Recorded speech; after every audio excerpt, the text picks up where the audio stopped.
오케이, 오늘 우리는 호세아서 6장을 보겠는데 전 이것에 대해 말하고자 하고, 왜냐면 이게 호세아서의 최고의 부분이기 때문이죠.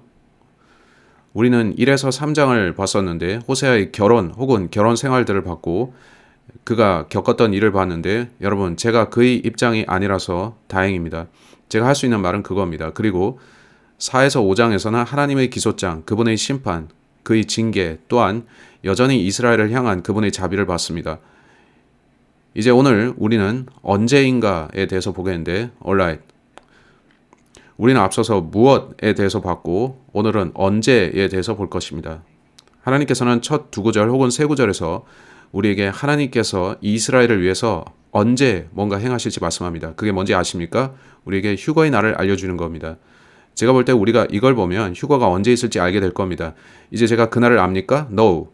하지만 저는 머지않아서 예수님께서 다시 오실 것을 알고 오늘 그걸 보고자 하는데, 이 메시지가 여러분께 은혜가 되길 바랍니다.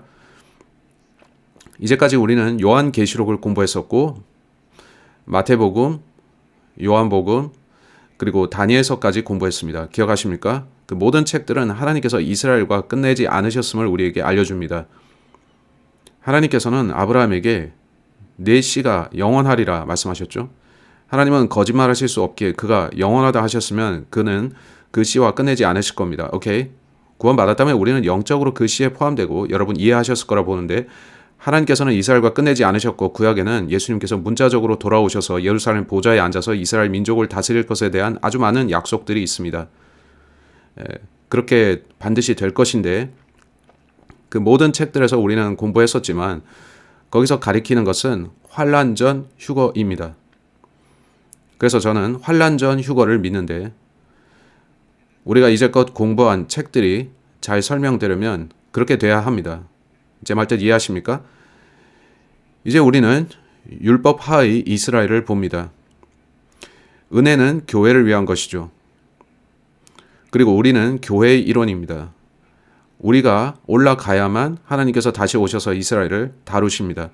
저는 우리가 떠나야 된다고 보는데, 다니엘서에서 490년의 계시를 줬던 거 기억하십니까? 요한계시록에서 하나님께서 환란기 중간부터 1260일간 그들을 다루시고 그들이 광야로 간다 했죠. 그 모든 게 환란전 휴거를 가리킵니다. 이제 하나님께서는 이스라엘과 끝내지 않으셨고, 한데 여러분은 오늘날 무슨 말을 듣습니까? 저 사람들이 NO! 대체 신학이 맞고 하나님께서는 이스라엘에 줬던 모든 약속들을 지금 우리한테 줬습니다 하죠. 그것은 성경을 이해하지 못하는 사람들의 말인데, 제가 오늘 하고자 하는 것은 하나님이 이스라엘과 끝내지 않으셨다는 것에 대한 어떤 구절들을 보면서 시작하는 것입니다. 오케이. 먼저 민수기 24장 14절 보겠는데, 민수기 24장 14절과 함께 다른 몇 구절 보여드리겠습니다. 대체신학을 가르치는 자들은 이단입니다. 대체신학이 뭐냐면 하나님께서 유대인들과 끝내셨다는 건데, 저 사람들은 유대인 같은 건 존재하지 않는다 합니다. 여러분이 이스라엘이라는 국가가 있는 거 아닙니까? 하면 그들은 거짓 유대인들입니다 하죠. 저는 누가 진짜 유대인이고 가짜 유대인인지 모릅니다. 제가 아는 건 하나님께서 그들이 있을 거라 하셨다는 거고 그들을 돌려보내셨다는 거죠. 따라서 저는 말씀을 믿기 때문에 누가 진짜고 가짜 유대인인지 따지진 않습니다. 단지 성경을 믿습니다. 이제 민수기 24장 14절을 보겠습니다. 그런즉 보소서, 이제 저는 저희 백성에게로 가나이다. 그러므로 오소서, 그리하면 제가 이 백성이 마지막에 가까운 날들에 당신의 백성에게 무엇을 행할지 당신께 알려드리겠나이다. 얼라이, 거기에 마지막에 가까운 날들에 하나님이 행하실 것에 대한 계시가 나오는데, 성경이 마지막에 가까운 날들이라 할 때 그건 이 시대 끝입니다. 그건 이 무렵을 가리키는 거죠. 오케이? 신명기 4장, 우리가 보게 될 것은 우리가 호세아서 6장에서 보는 것과 같은데, 여러분 이거를 아시기 바랍니다. 제가 떠올릴 수 있는 것은 단지 저 사람들이 다니면서 대체 신학과 유대인 같은 거 없다 하고 말할 때 그들은 성경을 읽지 않았다는 것입니다. 여러분은 성경을 읽어야 합니다. 신명기 4장 30절. 하나님께서 이스라엘에게 하시는 말씀입니다. 네가 환란에 처하고, 그들은 말하기를 과거에 유대인들이 통과한 환란을 이걸 말하는 것이다 하는데, 나머지 보세요. 네가 환란에 처하고 이 모든 일들이 너에게 임하는 때 곧 마지막에 가까운 날들에 만일 내가 주 너의 하나님께 돌이키고 그분의 음성에 순종하면 야디. 전 자주 이렇게 말하진 않는데 저 북부에서 배웠습니다. 한데 어쨌든 31장 29절을 보십시오. 그래서 성경을 기록하신 하나님께서 미래를 먼저 알고 계셨습니다. 전 그렇게 확실히 믿는데 오늘 우리는 그걸 볼 겁니다. 자, 신명기 31장 29절, 신명기 31장 29절 말씀에 보시면 이는 나의 죽음 이후에 너희가 스스로 아주 부패하여 내가 너희에게 명령한 그 길에서 벗어날 것을 내가 알기 때문이라. 그런즉 마지막에 가까운 날들에 악이 너희에게 닥치리라. 이는 너희가 주의 목전에 악을 행하고 너희 손에서 나온 작업물로 그분을 분노하게 할 것이기 때문이라. 자, 이제 구약 전체에서 반복적으로 마지막에 가까운 날들에 대해서 계속 언급하고 있습니다. 자, 그것은 이스라엘에 대한 것입니다. 예레미야서 23장을 보십시오. 오케이. 제가 너무 많은 구절들을 보여드린 걸 수 있지만 저는 환란전 휴거를 충분히 강조하고자 합니다. 하나님은 이스라엘과 끝내지 않으셨으니까요. 한데 인터넷에 보시면 아주 많은 교회들이 No, 유대인들은 끝났고 하나님께서는 그들과 끝내셨다 합니다. 그러면 하나님이 거짓말쟁이가 되는데 그는 No, 영원히 그들과 함께 하시겠다 하셨습니다. 예레미야서 23장 20절. 그가 집행할 때까지 그가 마음의 생각들을 그가 완수할 때까지 주의 분노는 되돌아오지 아니하리라. 마지막에 가까운 날들에 너희는 그것을 완전히 쑥고하리라. Alright? 마지막에 가까운 날들에 이스라엘에 뭔가 일어납니다. 30장 24절, 예레미야서 30장 24절, 예레미야서 30장 24절 거기에 기록되기를 주의 맹렬한 분노는 되돌아오지 아니하리니 그가 그것을 이룰 때까지 그가 그의 마음의 의도들을 완수할 때까지 그리하리라. 마지막에 가까운 날들에 너희는 그것을 쑥고하리라. Alright, 이건 30장 24절이었고 그 다음에 48장 47절로 가겠습니다. 48장 47절 예레미야서 48장 47절에서 이렇게 말씀합니다. 그럼에도 내가 마지막에 가까운 날들에 모압의 포로들을 다시 데려오겠노라. 주가 말하노라. 여기까지가 모압의 심판이라. 이제 다음으로 다니엘서 10장으로 가겠는데 제가 이거 말씀드리는 것은 이 모든 구약의 계시가 그 당시에만 적용되는 게 아니라 즉 BC 600, BC 700년대만이 아니라 그걸 넘어서서 지금 살아있는 유대인들을 포함한 우리 시대에 적용되기 때문입니다. 다니엘서 10장 14절 보겠습니다. 다니엘서 10장 14절에 말씀하기를 이제 나는 마지막에 가까운 날들에 너희 백성에게 닥칠 일을 너에게 이해시키려고 왔노라. 이는 그 현시가 있으려면 아직 많은 날들이 걸리기 때문이라. 자, 이제 호세아서에서 3장 5절 보겠습니다. 호세아서 3장 5절.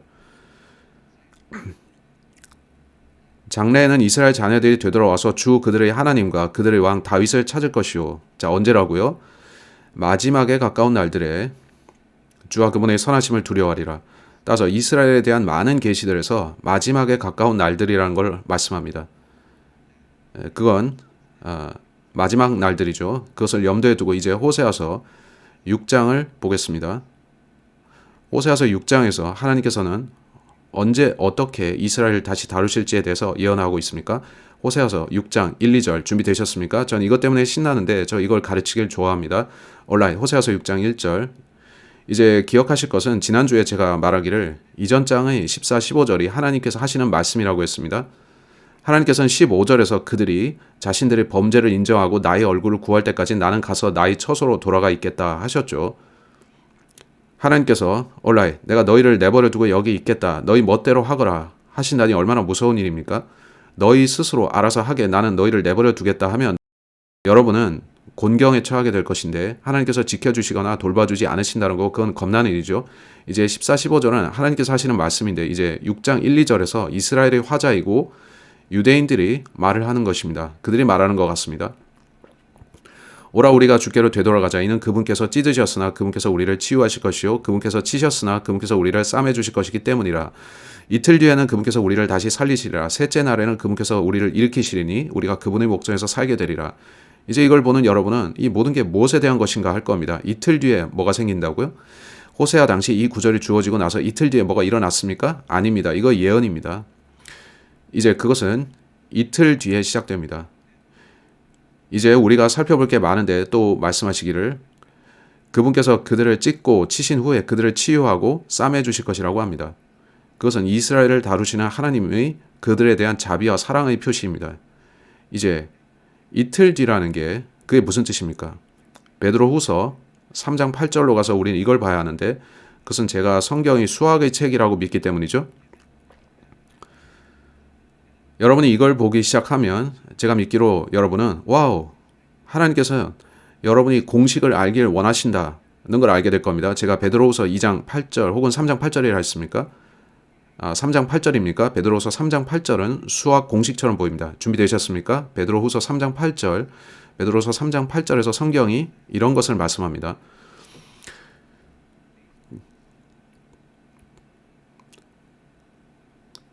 그러나 사랑받는 자들아, 성경에서 몇 번에 걸쳐서 뭔가에 대해 무지하게 되지 말라고 말씀합니다. 주께는 하루가 천년 같고 천년이 하루 같다는 이 한 가지에 대하여 무지하게 되지 말라. 하나님께서는 이틀 뒤에라 하시는데 제가 보면 그것은 1000년씩 2000년이고 그 후에 너희를 다루겠다는 겁니다. 그게 말이 되지 않습니까? 그렇다면 하루가 1000년 같고 1000년이 하루와 같은 겁니다. 우리는 호세아서로 돌아와서 이걸 적용하겠는데 그렇게 하면 주께서 2000년이 지나 3000년째가 되었을 때 다시 너희를 다루겠다고 말씀하신 겁니다. alright? 이제 돌아와서 우리는 이걸 보겠는데 우리는 다니엘서의 계시에서 메시아가 끊어진다는 말씀을 봤죠. 그러고 나서 2000년이 흐르고 제3천년기가 되었을 때 마지막 1000년은 천년왕국이니까 그때 하나님께서 마지막 시기에 이스라엘을 통치하시는 겁니다. 따라서 그것은 우리에게 이 시기를 제시하는데 그건 여기서 여기까지가 2000년이어야 한다는 것 같습니다. 그렇다면 여기서 하나님께서 이스라엘을 다시 다루기 시작하실 시기가 나오는데 우리가 그걸 염두에 두고 보면 우리는 휴거가 언제 일어날지에 대해서 다소간에 확실히 알게 됩니다. 제가 그걸 아냐면 저는 모르지만 이번 시간 끝에 가서 여러분께 뭔가 말씀드릴 겁니다. 제 생각에 우리는 예수 그리스도의 공중 재림에 아주 가까이 와 있습니다. 저는 그게 올해이길 바랬는데 많은 이들이 10월 13일이라고 했고 아직 아니었죠. 그렇다고 해서 우리가 이거 안 되는구 하고 포기해야 됩니까? 그게 아니라 그래 좋아. 사람들에게 복음을 더 전하고 더 퍼뜨리자. 휴거 후에 마귀가 세상을 장악하기 전까지 더 많은 이들을 구원받게 하자. 해야 되겠죠. 저는 후자처럼 할 겁니다. 근데 여기서 우리는 주께는 하루가 1000년 같고 1000년의 하루 같은 걸 보게 됩니다. 이건 재밌어서 전 가르치기를 즐겨합니다. 온라인. 이제 우리가 다 읽을 시간은 없지만 근데 여러분이 창세기에서 창조의 기사를 보시면 우리는 창세기 1장 3에서 5절을 볼 텐데 그것이 첫째 날입니다. 첫째 날에 뭐가 있었습니까? 하나님께서 어둠에서 빛을 나누셨습니다. 오케이. 창세기 1장 6에서 8절을 보시면 자, 이 모든 것은 서로 연결되는데 잘 따라오십시오. 거기 보면 하나님께서 물들을 나누시는데 alright? 창조의 날들은 며칠이죠? 6일입니다. 혹자는 그걸 7일이라고 하는데 그 창조 기간은 6일이고 7일째는 하나님이 안식하셨죠.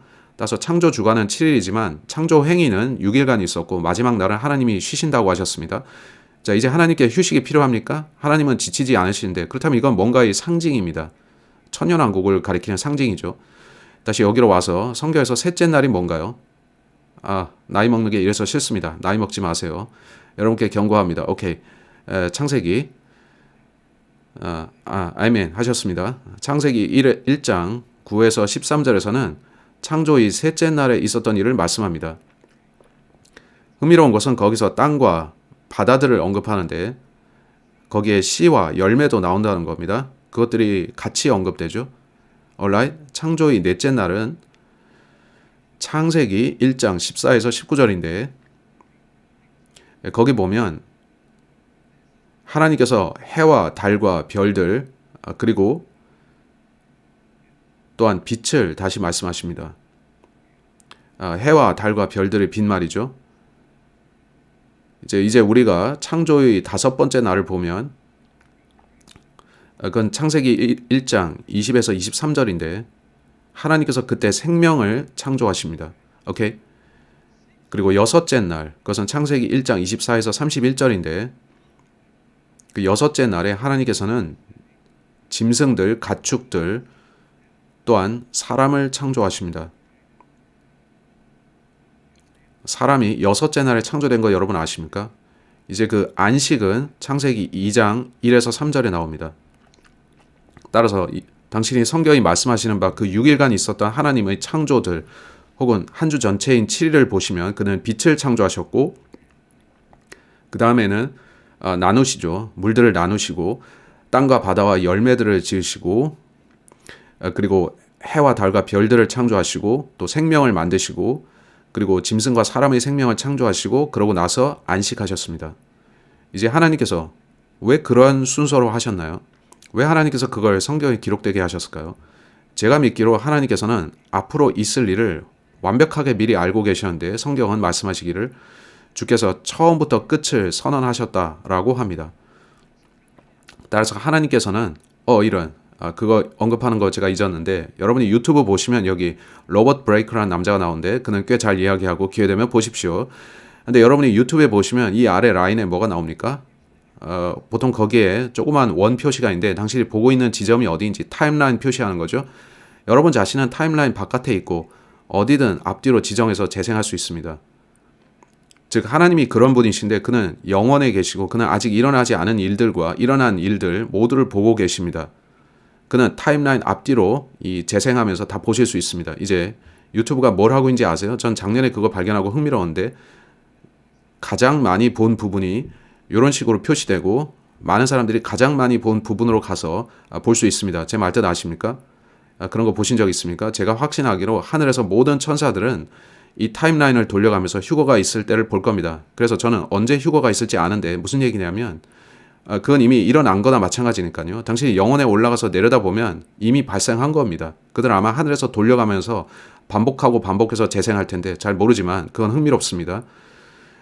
우리가 그것의 힌트를 여기서 얻는다는 게 말이죠. 하나님의 입장에서는 그가 시간계 바깥의 영원에 계시기에 우리가 있는 이곳은 타임라인 상에 있습니다. 그는 앞뒤로 돌려가면서 다 보실 수 있죠. 다 이해가 가십니까?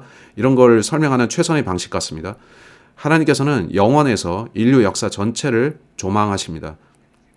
여러분은 인류 역사가 다 합쳐봐야 6,000년인 거 아십니까? no, 인류는 여기 수백만 년 살았어요. No, 당신은 그거 입증할 수 없습니다. 조작할 수는 있어도요.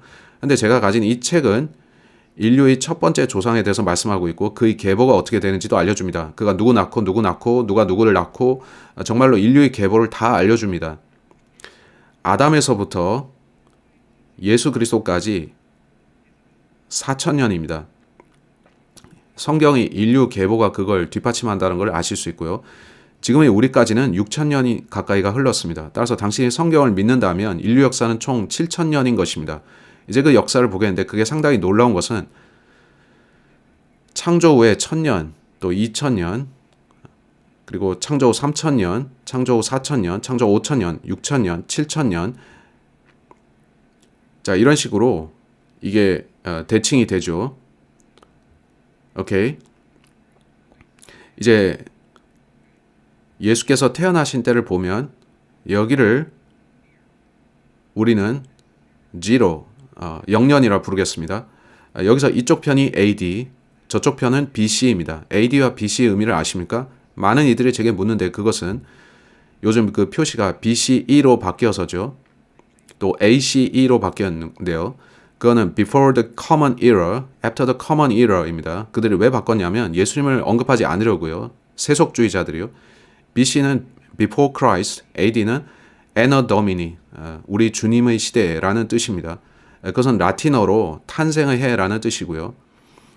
우리 달력은 예수 그리스도의 근거에 있습니다. 그들이 그분의 이름을 제거해서 바꿀지라도 주님의 탄생 연도는 여전히 쓰고 있는데요.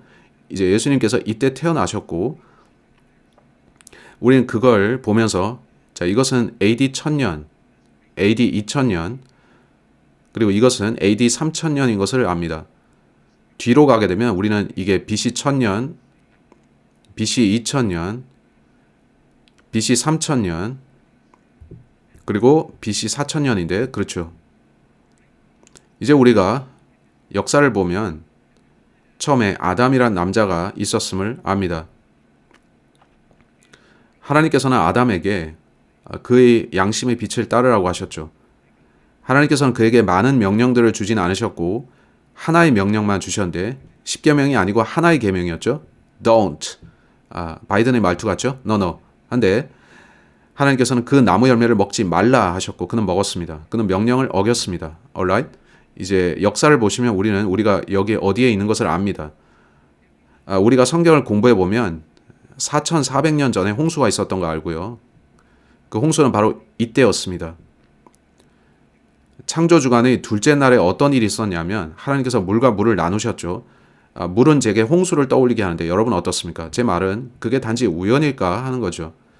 저때 대홍수가 일어난 것이 말입니다. 자, 그러면 여러분은 아브라함이라는 이 남자를 보게 되는데 아브라함, 그는 바로 이때 살았죠. 성경에 보면 하나님께서 아브라함과 무슨 일을 하셨습니까? 하나님께서 아브라함에게 오셔서 헤이, 내가 너한테 땅을 주겠다. 내가 네 씨를 축복하겠고 너희 씨는 바다의 모래와 하늘의 별들 같을 것이다. 너희 백성은 내게 과실을 낼 것이다 하셨죠. 그런 일이 있었던 것이 우연일까요? 제가 여기 써놓은 게 보이실 텐데 여기 이 세 번째 천년기에 우린 이런 것들을 보고 그게 우연일까요? 예수께서 등장하셨고 예수께서는 바로 이 지점에서 태어나셨죠.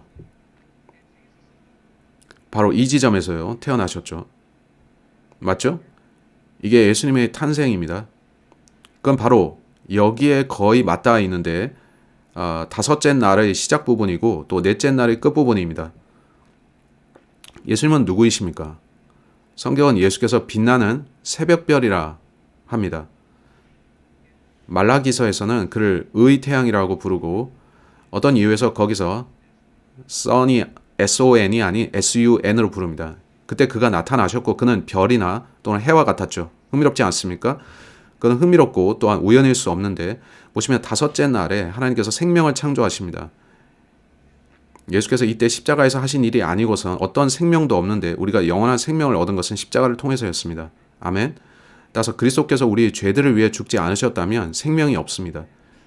이제 우리는 성경을 알고 우리 자신이 이 정도에 와 있는 걸 아는데 우리는 뭘 기다립니까? 휴거인데요. 그 뒤에는 짐승의 표가 주어지는 7년 환란이 올 것입니다. 그 악한 자는 적그리스도죠. 자, 이건 너무 완벽히 맞아떨어지는데 그렇지 않습니까? 여러분 이게 우연이라고 보십니까? 저는 아닌데 제 생각에 앞으로 벌어질 모든 일을 미리 아시는 하늘의 하나님께서 성경의 맨 앞부분에 창조의 순서를 이렇게 잡아놓으셨고 그게 인류 역사의 일들과 매칭되게 하신 겁니다. 온라인? 이해하셨습니까? 자, 이해 못하는 분 계십니까? 온라인? 이제 그게 그렇다면 칠판을 뒤로 넘겨서 이거 보겠는데 예수님께서 여기에 태어나셨고 저 지로 0년 여러분 그걸 그렇게 보고자 한다면 AD 0년 혹은 BC 0년으로 부를 수 있을 텐데 그는 대략 AD 33년에 죽으셨습니다. 그렇다면 2000년 뒤 곧 이틀 뒤인 2033년에 아마겟돈이 일어나야 되고 우리 거기서 7년을 빼야 하는데 또 하나의 질문은 우리 달력이 정확하냐는 겁니다. 혹자는 4년을 빼야 된다 하고 혹자는 2년을 빼야 된다고 혹자는 다르게 얘기하고 그래서 우리는 서기력의 기점이 정확한지를 모르고 게다가 유대 달력은 1년 360일을 기반으로 하는 태음력입니다. 이방인인 우리는 1년이 365.251인 태양력을 쓰는데 그렇죠? 이제 하나님께서 유대력 아니면 우리의 달력을 쓰실까요? 지금 우리는 이방인의 때에 살고 있는데 따라서 잘 모르지만 거기에는 시기를 확정하기 힘든 변수들이 있지만 저는 흥미로운 점을 찾아냈습니다. 하루가 1000년 같고 1000년이 하루 같은데 예수께서는 여기에 나셨고 여러분이 거기서부터 2000년을 헤아리면 아마겟돈이 되고 예수께서 아마겟돈에 임하시며 그는 1000년 동안 천년왕국을 통치하고 다스리십니다. 그런 구조를 이해하셨습니까? 이제 저는 다른 책들에 근거해서 여러분을 가르치고 싶지는 않습니다. 해서 저는 이 책의 교리를 여러분께 가르치지는 않습니다. 근데 흥미로운 것은 제가 시카고의 그곳에서 이 책을 여러분께 보여드렸었는데 거기 서점에서요 제목이 성경이 잃어버린 책들 에덴에 잊혀진 책들인데 온라인 저는 성경 외적인 책들로 가진 않습니다. 근데 흥미로운 것은 이 책에서 이걸 말한다는 건데 여러분은 그걸 수용하거나 거부할 수 있습니다. 또 말하지만 저는 이걸 교리로 가르치는 건 아니고 성경이 그걸 가르치기에 제가 믿는 대로 말씀드렸죠. 근데 흥미로운 것은 이 책도 같은 걸 얘기한다는 겁니다. 이게 진짜 혹은 가짜이거나 사후에 기록되었을까요? 저는 모릅니다. 근데 그 책이 바나바 서신입니다. 바나바가 누구입니까? 근데 바울과 바나바는 한때 사역했고 바나바 서신에서 여기 얘기하는 게 흥미롭습니다. 제가 읽어 드릴 테니까 판단해 보십시오. 그가 말하기를 그에 더해 안식일에 대해서는 하나님께서 시나이산에서 모세와 면대면으로 주신 십계명에 기록되어 있는데 깨끗한 손과 순수한 마음으로 주의 안식일을 거룩하게 지키라. 그리고 그가 말씀하기를 내 자녀가 나의 안식일들을 지키면 내가 그들에게 나의 자비를 보이리라. 오케이. 심지어 창조의 시작 때에도 그는 안식일을 언급하셨도다. 이제 안식일은 한 주의 끝날입니다. 창조 주간에서 마지막 날은 이것에 해당하는데 하나님께서는 유대인들에게 안식일에 쉬라고 말씀하셨고 그건 주께서 그들과 함께 이 마지막 천년기에 쉬실 것이기 때문이죠. 따라서 그것은 천년의 안식일입니다. 그 안식일은 유대인들을 위한 것이고요. 신약 어디에서도 우리에게 안식일을 지키라고 하지 않지만 유대인들은 지켜야 하는데 그것은 하나님께서 재림하셔서 그들을 통치하실 것이기 때문이죠. 이어서 그가 말하기를 하나님께서 6일간 그의 손으로 일하셨고 일곱째 날을 마치신 후 그는 쉬시고 그날을 거룩하게 하셨다. 나의 자녀들아 그것이 무슨 뜻인지 숙고하라. 주께서는 그것들을 6일간 마치셨는데 그것은 주 하나님께서 6천년간 모든 일을 마치실 거란 뜻이다. 그분께 하루는 1000년과 같은데 그가 증거하시기를 보라 이 날은 1000년이 될 것이며 6일은 6000년이며 그 안에 모든 게 마칠 것이다. 그가 일곱째 날에 쉬신다는 것은 무엇을 뜻하는가? 그의 아들이 오셔서 악한 자의 시기를 패하고 불경건한 자들을 심판하며 해와 달과 별들을 바꾸시고 그가 영광스럽게 일곱째 날 쉬실 것이라는 뜻이다. 하하. 이제 그것은 성경과 맥락이 같습니다. 우리가 성경보다 이걸 더 믿어야 할까요? 아닙니다. 하지만 저는 이걸 읽다가 와우 흥미롭게도 이건 우리가 베드로 서신에서 본 것 같지 않나 했습니다. 베드로는 그걸 어디서 얻었냐면 PC 바울이겠죠. 왜냐면 바울이 그 사악한 자와 파멜의 아들에 대해 언급했으니 이제 그게 맞다면 초기 교회는 마지막 때가 어떻게 될지를 알고 있었죠. 그들은 종말이 그때 있기를 바랬으나 유대인들이 메시아를 거절하고 요한계시록이 주어지면서 하나님께서는 한참 뒤에 그 일이 있을 것을 보여주신 겁니다. 그들은 성경을 읽고서 그래 이틀 뒤라고? 오케이 휴거가 일어나려면 2000년이 남았구나 했겠죠. 근데 그들이 그게 처음 믿었던 건 아니고 여러분이 데살로니가 전서에서 휴거 본문을 읽어보시면 바울이 살아남아있는 우리가 라 말하는 걸 볼 수 있죠. 따라서 처음에 그는 우리 휴거 될 거야 했고 그러다가 2000년 남았군 했겠죠. 하하. 이제 우리는 2000년 뒤에 와 있고 이걸 보면서 우리도 그때가 아니고 휴거가 아주 오랜 세월 뒤에 있을까? 혹은 성경이 우리가 그때 아주 가깝다고 알려주는 것일까? 생각하게 되죠. 온라인 우리는 그걸 보겠는데 여러분이 그걸 아시기를 저는 원합니다. 저는 여러분이 이 천년기 개념에 대해 아시기를 원하는데 모두 그걸 따라오고 다 아시고 계십니까? 이 시간의 후반부에 저는 숫자들에 대해서 좀 더 얘기할 거지만 대체 어떻게 6일 창조가 인류 역사와 일치할 수 있습니까? 하나님께서 미리 아시고 말씀하지 않으셨다면 우리가 하나님은 전지하시구나 하고 깨닫지 못하겠죠. 모두 제 말 이해하십니까? 오케이. 어떤 이들은 이게 쉽게 이해하지만 여전히 사람들은 제게 이메일을 보내면서 저는 그걸 이해 못하겠습니다 하죠. 전 여러분이 이해하시길 바랍니다. 오케이. 따라서 하나님께서 호세아서 6장에서 말씀합니다. 이틀 뒤에는 그분께서 우리를 다시 살리시리라. 셋째 날에는 그분께서 우리를 일으키시리니 우리가 그분의 목전에서 살게 되리라. 1948년 이래 우리 시대에는 어떤 일이 일어나고 있습니까? 이스라엘이 다시 국가가 되었죠. 그것은 상당히 흥미로운데 그렇죠? 그렇게 됐는데 여러분은 마크 트웨인 혹은 세뮤얼 클레멘스에 대해서 들어보셨습니까? 여러분 마크 트웨인의 순수한 여행기라는 책 읽어보셨습니까? 그는 여행기를 썼는데 그때 이전 대다수 사람들은 하나님께서 유대인들과 끝내셨다고 하는 대체신학을 믿고 있었습니다. 그래서 1800년대에 세뮤얼 클레멘스 혹은 마크 트웨인이라는 사람이 이스라엘 땅에 가서 자신이 본 것을 글로 남겼습니다. 그는 거기에 여행을 갔는데 나귀 타고 다녔죠. 그가 말하기를 이 장소는 황량하고 아무것도 없다. 단지 황무지만 널려있다 했죠. 그리고 대체신학을 믿는 이들은 그래 그렇잖아 했는데 100년이 채 지나지 않아서 보라 하나님께서 다시 국가로서 이스라엘을 다루고 계시다. 하나님은 이스라엘과 끝내지 않으셨다라고 말하게 됐죠. 2000년 만에 즉 셋째 날이 되면 제3000년기가 시작되면 주께서는 그들을 다시 일으키시고 그들을 다시 주님이 다스리는 왕국이 되게 하실 겁니다. 하지만 그 나라는 그렇게 되기 조금 전부터 존재하고 있죠. 온라인 제 말 뜻 이해하십니까? 그렇다면 어떻게 하나님께서 유대인들과 끝내셨다고 말하는 겁니까? 그들은 성경의 계시를 읽지 않는 겁니다. 여기에 이틀 뒤에라고 말하고 있죠. 자, 이걸 보겠는데 누가복음 1장으로 가겠습니다. 성경이 하나님께서 통치하시는 것에 대해 말씀하는 부분을 보고자 하는데 당신은 예수께서 1000년 동안 문자적으로 땅을 통치하실 걸 믿습니까? 저는 믿고 저는 정말 믿습니다. 근데 사람들은 그런 당신을 돌았다고 하는데 특히 구원받지 못한 자들이 그러죠.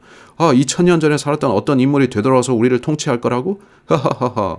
그들은 당신이 미친 것 마냥 웃습니다. 좋아요. 그렇다면 그분의 무덤을 보여주시죠. 주님의 무덤을 보여주시고 뼈들을 보여주세요. 그분이 어디에 남아있는지 보여주세요. 무덤은 비었습니다. 저는 가봤는데 그는 거기 없었습니다.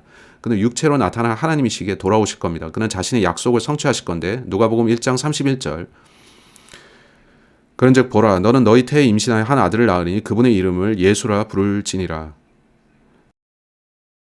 그 뜻은 여호와가 구원하신다이죠. 그분께서는 위대하게 되실 것이요 가장 높으신 분의 아들이라 불리시리라.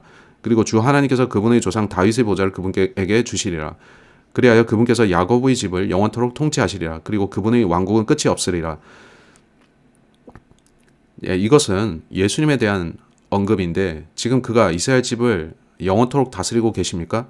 여러분 지금 이스라엘에 가서 헤이 당신들의 메시아는 예수님입니다 하면 그들은 여러분께 소리 지를 겁니다. 그들은 고함칠 건데 우리는 그렇게 안 믿어. 따라서 지금은 아니고 주님께서는 어느 날 통치하실 겁니다. 자, 이게 신약이었고 이제 구약 이사야서 9장으로 갑시다. 따라서 이스라엘이 존재한다는 사실 자체가 대체 신학이 틀렸음을 증명합니다. 근데 그걸 넘어서 그 일이 일어나리라 예언된 때에 그렇게 되었다는 게 또한 놀랍기 그지없습니다. 성경은 참인 것이 분명하죠. 아멘. 이사야서 9장. 여러분 절 잘 따라오고 계십니까? 절 따라오지 않으신다면 그냥 계십시오. 이사야서 9장 6, 7절. 이는 저희에게 한 아이가 태어나고 저희에게 한 아들이 주어지기 때문이니이다. 그런즉 정권이 그분의 어깨 위에 있을 것이요 그분의 이름은 경이로우신 분이라 좋은 자라 막강하신 하나님이라 영원하신 아버지라 화평의 통치자라 불리리이다. 그분의 정권과 화평의 증가함은 다윗의 보좌 위와 그분의 왕국 위에 끝이 없으리니 그것을 정비하시어 이후부터 영원에 이르기까지 공의와 정의로 그것을 확고히 세우려 하심이니이다.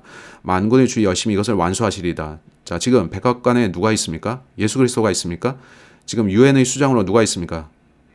예수님이 거기 계십니까? 이스라엘의 다윗의 보좌에 지금 누가 앉아 있습니까? 예수 그리스도가 계십니까? No. 본문은 장차 그리 될 거라 합니다. 그래야 하고요. 성경은 장차 그럴 것이라고 말씀할 뿐 아니라 언제인지도 알려줍니다. 그건 어떤 사건으로부터 2000년이 지나면 그렇게 됩니다. 그게 어떤 사건인 것 같습니까? 다니엘은 메시아가 끊어질 것을 말했죠. 따라서 저는 그가 십자가에서 죽어 끊어진 때부터를 계산합니다. 거기서부터 2000년을 더하면 2033년이 될 텐데 그때 그가 돌아와서 통치하게 될 겁니다. 여러분 거기서 7년을 또 빼야 되는데 지금 하진 않겠지만 여러분 그렇게 해야 하는 것 같습니다. alright. 이제 예수께서는 아마겟돈 전투에 돌아오시어 적그리스도를 멸하시는데 그렇죠? 그러고 나서 그는 1000년 동안 다스립니다. 그가 누구를 멸하십니까? 스바냐서로 가겠는데 구약 성경을 찾는 것은 재밌습니다. 스바냐서인데 이건 제가 가장 선호하는 구절들 중 하나입니다. 스바냐서 3장 8절. 이제 제가 믿기로 유엔은 전 세계를 지금 장악하고 있습니다. 저는 그렇게 믿는데 여러분이 믿지 않더라도 상관없습니다. 제가 보니 국가들의 자주성이 별로 남아있지 않습니다. 대부분의 국가들에서 글로벌리스트들이 장악하고 있습니다. 그들은 그들 국민의 아젠다 대신에 국제연합의 아젠다를 실행하고 있죠. 여기 미국에서 우리 국민이 스스로의 목소리로 결정합니까? No. 정부는 유엔의 아젠다를 따르는데 우린 거기서 벗어나기 힘들어 보이죠? 그게 그들의 의도입니다. 따라서 제가 믿기로 적그리스도는 유엔을 장악하면서 나타날 것입니다. 제가 장담하건대 그는 유엔의 수장이 될 텐데 수년 전 제가 듣기로 그들은 제 기억이 정확하진 않지만 총장 임기를 4년 혹은 5년에서 7년으로 늘리도록 규정을 바꿨습니다. 만일 유엔 수장이 7년을 재임하게 된다면 7년 대환란과 아주 잘 일치하죠.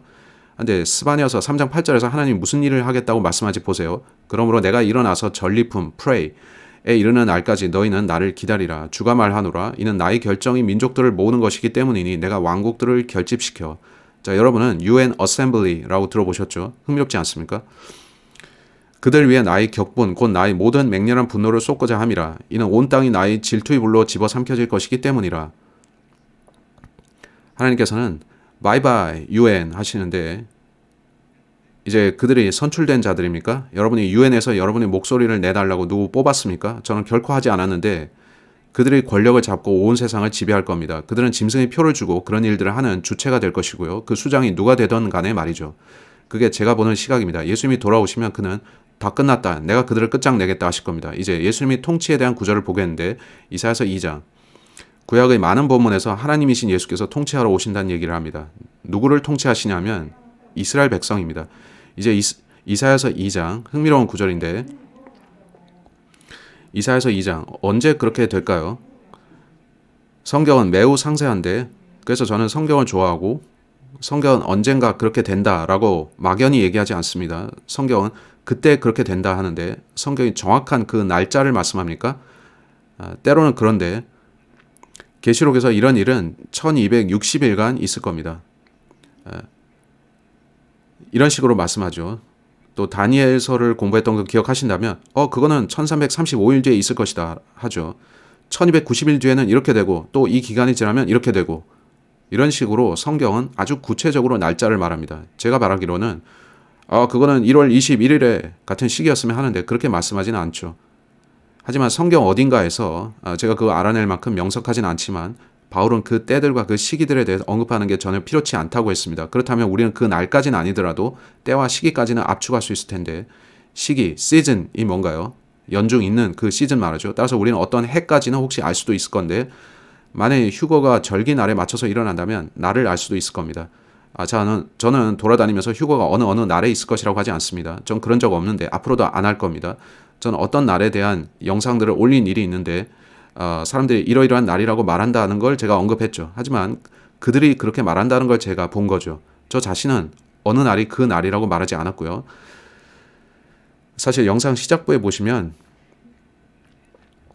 면책 조항, 이 영상은 휴거가 어느 날에 일어날 것이라고 주장하는 게 아니다 할 수도 있겠지만 오케이. 이사야서 2장 1절에서 4절 유다와 예루살렘에 관하여 아모즈의 아들 이사야가 보았던 말씀이라. 이후에 마지막 날들에 이러한 일이 있으리니 주의 집의 산이 산들의 꼭대기에 확고히 세워질 것이요 언덕들 위로 크게 높여지리라. 그리하면 모든 민족들이 그곳으로 밀려들이라. 그리고 많은 백성들이 가면서 말하기를 너희는 오라. 그리하여 우리가 주의 산으로 곧 야곱의 하나님의 집으로 올라가자. 그리하면 그분께서 우리에게 그분의 길들을 가르치실 것이요 우리가 그분의 행로들 가운데 살아가리라. 이는 율법이 시온에서 나가고 주의 말씀이 예루살렘에서 나갈 것이기 때문이라 하리라. 그리고 그분께서 민족들 가운데서 심판하실 것이요 많은 백성들을 꾸짖으시리라. 그리고 그들은 자신들의 칼들을 두들겨서 보습들을 만들 것이요 자신들의 창들을 두들겨서 가지치는 낫들을 만들 것이라. 민족이 민족을 대적하여 칼을 들어오지 아니할 것이요 그들은 더 이상 전쟁을 배우지도 아니하리라. 자, 밀레니엄 통치 예수님을 말하는데 이 언제냐면 마지막 날들입니다. 사람들이 성경이 틀렸다고 말하는 것 중 하나가 당신이 보는 이 본문들은 저 때에 대한 것이다. 지금에 적용해서 마지막 날들이라 하면 안 된다. 하하하. 그건 마지막 때가 아니다. 히브리서에서 하나님께서 마지막 날들에 그의 백성들에게 말씀하신다는 게 과거라는 겁니다. 자, 이걸 보시면 한 주인데 각각은 하루씩입니다. 그 마지막 한 주는 어떤 의미인가요? The Hump Day라 부르는 그게 목요일 전인데요. 자, 이제 일요일, 월요일, 화요일, 수요일 그리고 험프데이 그렇다면 마지막 날은 언제입니까? 그렇죠. 이게 한 주의 끝날이 되겠죠. 따라서 성경에는 문제가 없는데 지금부터 2000년 전에 마지막 날들에 대해 언급하는 게 이상하지 않죠. 한 주의 7000년을 기준으로 봤을 때 뒤의 날들이 마지막 날들이죠. 사람들이 성경이 마지막 날들이라 하는 걸 웃기다. 2000년 전에 그렇게 말하다니 하하. 자, 이런 식으로 말하는 것은 저를 좌절시킵니다. 당신은 하나님께서 한 주의 마지막 날들을 언급한다는 것을 모르고 하는 얘기인데 목요일, 금요일, 토요일이 있고 자, 그것들은 한 주의 마지막 날들에 해당합니다. 주말. 그렇죠?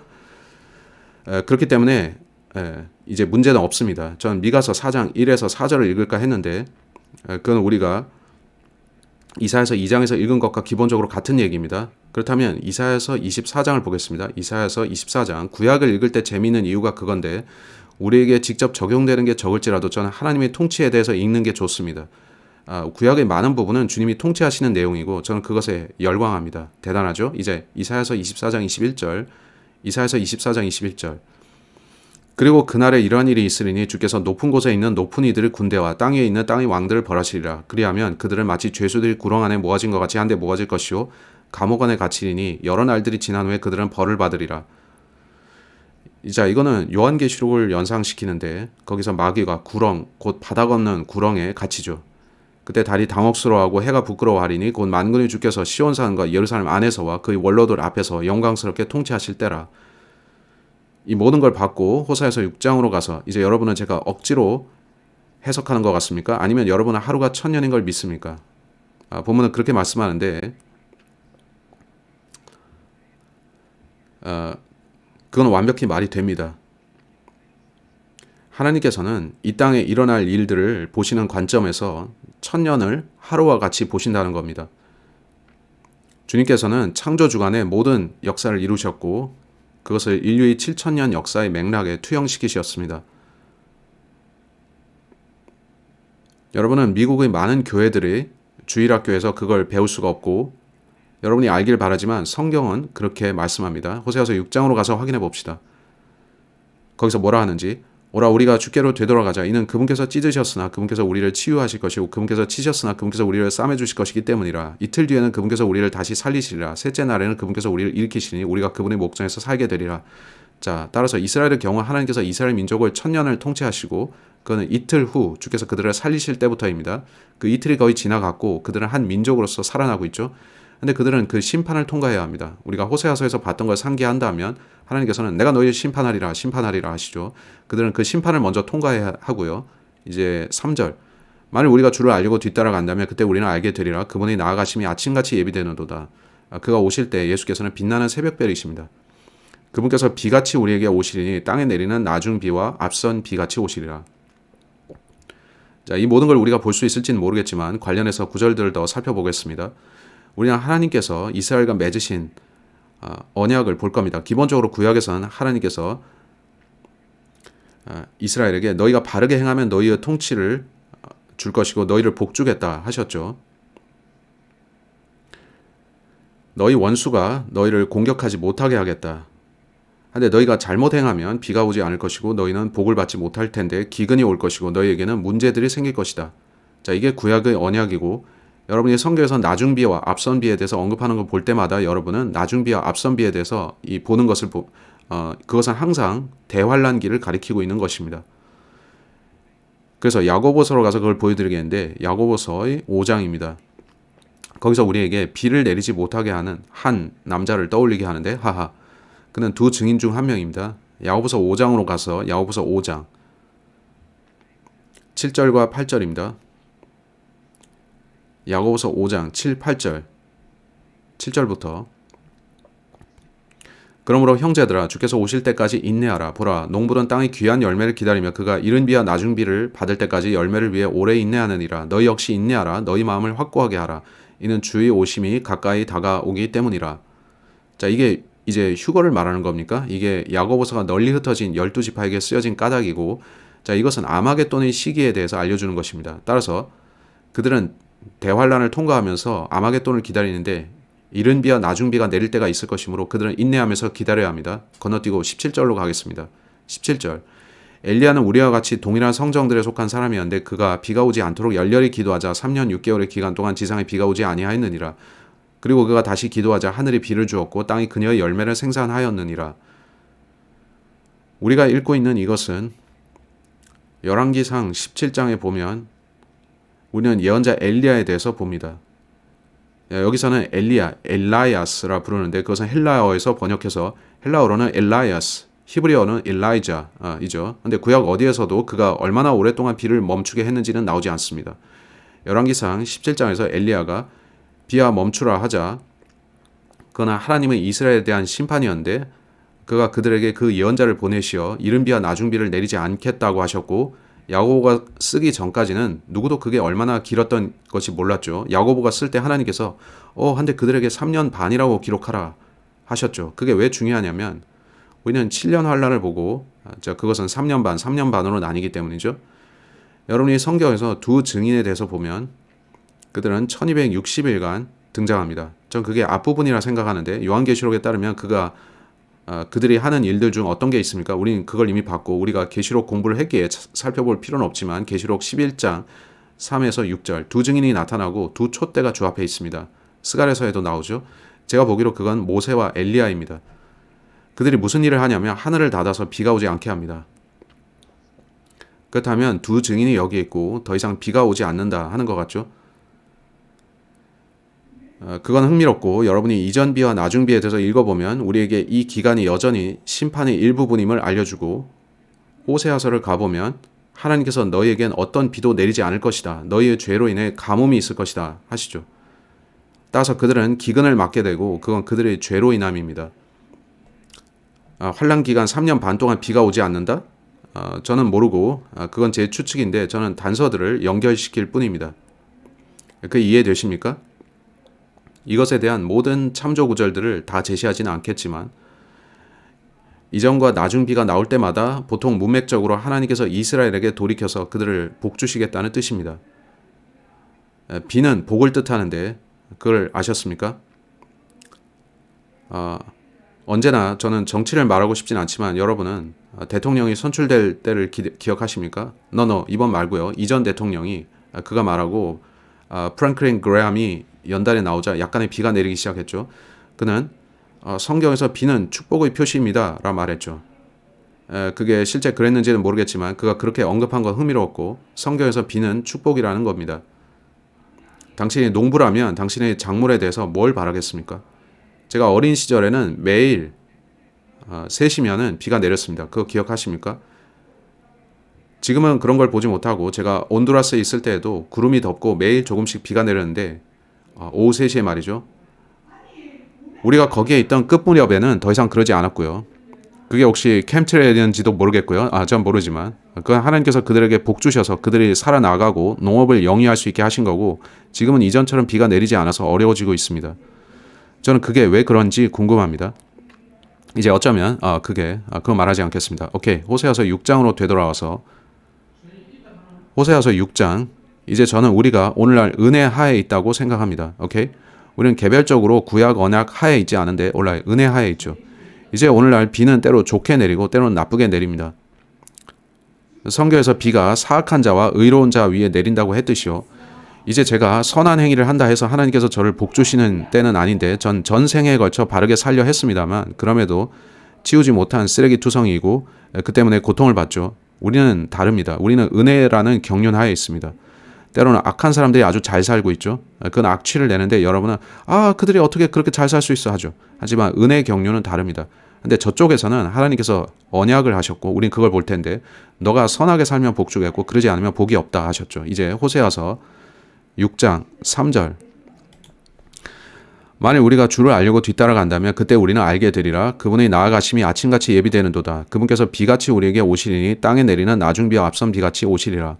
오 에프라임아 내가 너를 어떻게 하랴. 오 유다야 내가 너를 어떻게 하랴. 이는 너희의 선함이 아침 구름 같고 그것이 새벽 이슬같이 사라져 버리기 때문이라. 하나님께서는 너희는 내게 복을 받을 수 없는 조건으로 있다 하시는데 그건 비가 복이기 때문이고 하나님께서는 복이 없다 하십니다. 너희는 내게 복을 달라고 할 수 없다 하시죠. 이제 5절.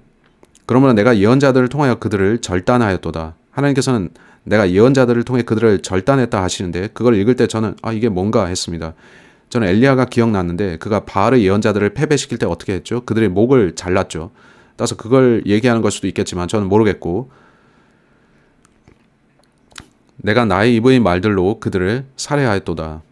그리고 너에 대한 심판들은 뻗어나가는 빛과 같으니라. alright? 6절. 이는 내가 자비를 바라고 희생 제물을 바라지 아니했기 때문이라. 또한 하나님의 지식을 번제물들보다 더 바랐도다. 예수께서는 이 구절을 마태복음 9장 13절에 인용하셨는데 제가 보니 여러분 보시면 그건 이사야서 1장 10에서 18절에도 있습니다. 우리가 보는 것은 하나님께서 이런 말씀을 하신다는 건데 나는 자비를 바라고 희생 제물을 바라지 않는다. 자, 그걸 말할 시간은 없는데 아십니까? 구약에서 사람이 죄를 지으면 구약 율법하에서 그는 자신의 죄를 위해서 희생 제물을 가져왔습니다. 그는 그 어린 양을 죽여서 피를 드려야 했고 피가 드려질 때 그의 죄가 사해졌습니다. alright? 하나님께서는 그들이 죄를 그렇게 해결하게 하셨고 하나님께서는 너희가 온전한 어린 양을 가져와야 된다 하셨죠. 다리가 둘만 멀쩡하고 뒷다리는 끌고 다니는 그런 거 가져오지 마라. 너희는 최상의 것을 가져와라. 자, 왜냐하면 제가 믿기로 하나님께서는 그들이 찔림을 받기를 바라셨고 그들이 죄를 지을 때 찔리기를 바라셨던 거죠. 내가 이 아름다운 어린 것을 죽여야 된다고? 내가 가진 최상의 양을 덜 좋은 거 내놓을 수 없으니 그들은 오 하고 마음이 아팠을 겁니다. 하나님께서는 그렇다. 너가 죄를 지을 때 내 마음이 그렇다 하신 거죠. 저는 배후의 이유가 그것이었을 거라 보는데 여러분 어떻습니까? 따라서 하나님께서는 내가 자비를 바라고 희생 제물을 바라지 아니한다 하시죠. 그게 무슨 뜻이냐면 난 너희가 바르게 살기를 바란다인 겁니다. 물론 너희가 제물을 드릴 수는 있지만 너희가 내가 내일 가서 죄를 짓고 그 다음날에 희생 제물을 가져오면 되겠지? 그러지 말라는 거죠. 헤이, 내가 대출을 먼저 땡겨 쓰듯이 죄 지을 수 있다. 그게 바로 로마 교황주의 교회가 했던 일인데 그들은 사람들에게 일단 미사 드리세요. 고해성사 하기만 하면 됩니다. 그러면 사람들은 내가 이런 짓을 저지르고 다음 주에 가서 고해성사하면 되겠네? 하죠. 이로써 그들은 죄를 짓기를 원하게 되는데 이번 주에 어떤 카톨릭 교도 남자가 제게 이메일을 보냈습니다. 그가 그들에게 말하기를 내가 미사에 오는 이유는 단지 누군가 연애 상대를 물색하기 위해서다 했는데 그들은 다음 주에 돌아가서 지난번 지었던 죄를 용서받으려고 할 겁니다. 여러분 그 시스템이 기본적으로 먼저 죄를 짓게 권장하는 크레딧 시스템인 거 아시겠습니까? 여러분을 하여금 죄 짓기를 원하게 만드는데 그래 나중에 용서받지 뭐. 그들이 정말 용서받을까요? No, 그건 바른 희생제가 아닙니다. 이제 저는 그들의 마인드셋에서 이걸 보는데 제가 원하는 대로 죄의 백지수표 쓸 수 있나요? 제가 양을 드리기만 하면요? 그건 바른 동기와 바른 마음이 아닙니다. 은혜 하인 지금 제가 구원을 받았다면 죄 짓기를 원치 않습니다.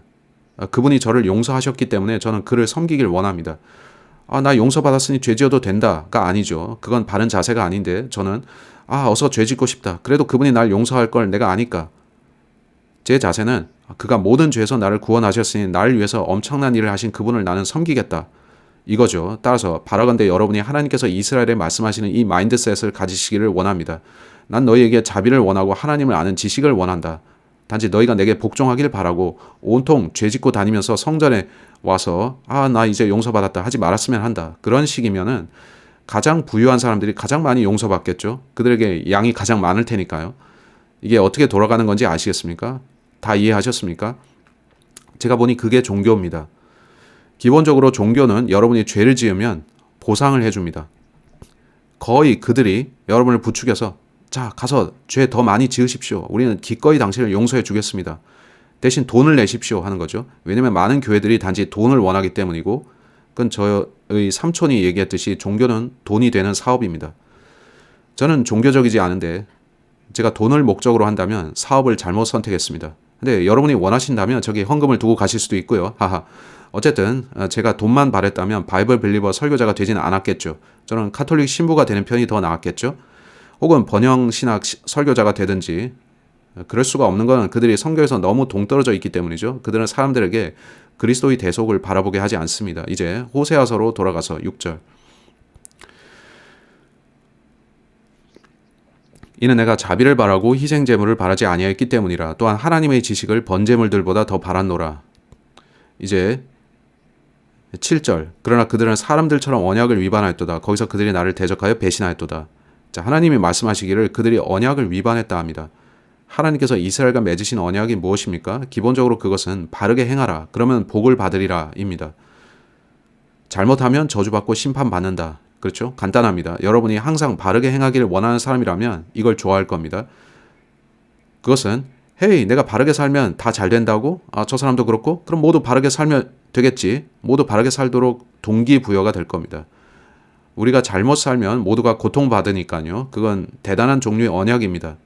하지만 구원에는 충분치 않은데 제가 죄인이라면 바르게 살 수 없을 테니까. 제 말 뜻 아시나요? 저는 은혜 하에 있기를 더 원할 텐데 제가 최선을 다해서 바르게 살려 해도 항상 실패하니까요. 이제 언약이 무엇입니까?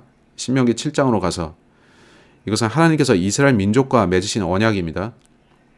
그 민족에 속한 모든 이들은 이걸 따라야만 했습니다. 그건 그들의 조상이 그걸 이렇게 바꿔서 말해보죠. 그들의 건국의 아버지들이 하나님과 이 언약을 맺었으니까요. 또 말하지만 이스라엘에 대한 이 상황이 미국에도 적용되는 것 같은데 우리 건국 아버지들이 우리는 창조주이신 분과 이것을 언약하고 이걸 위임받았다 했고 그들은 하나님께 구했으며 우리 정부 시스템을 만들 때 하나님께 요청했다 합니다. 이스라엘은 하나님과 언약했고 그들에게는 언약이 있었으며 우리에게는 헌법이 있습니다. 그 양쪽 모두에서 우리는 하나님과 이것을 맺는다 하고요. 미국이 헌법을 준수합니까? 수많은 이들이 거기서 돌아섰는데 그건 구역질 나는 일이죠. 그들은 그걸 따르겠다고 선서합니다. 이제 우리가 우리 헌법에 의해서 구원받지는 않았죠. 하하. 미국인으로서 저는 그걸 우리 정부 시스템으로 보고 개인적으로는 제가 예수님께 와서 구원받아야 된다고 믿습니다. 서로 다른데 구약에서는 모두가 희생제물을 가져와야만 했죠. 1년에 한 번은 온 민족을 위한 희생제가 있었고요. 그때 온 민족이 용서를 받았습니다.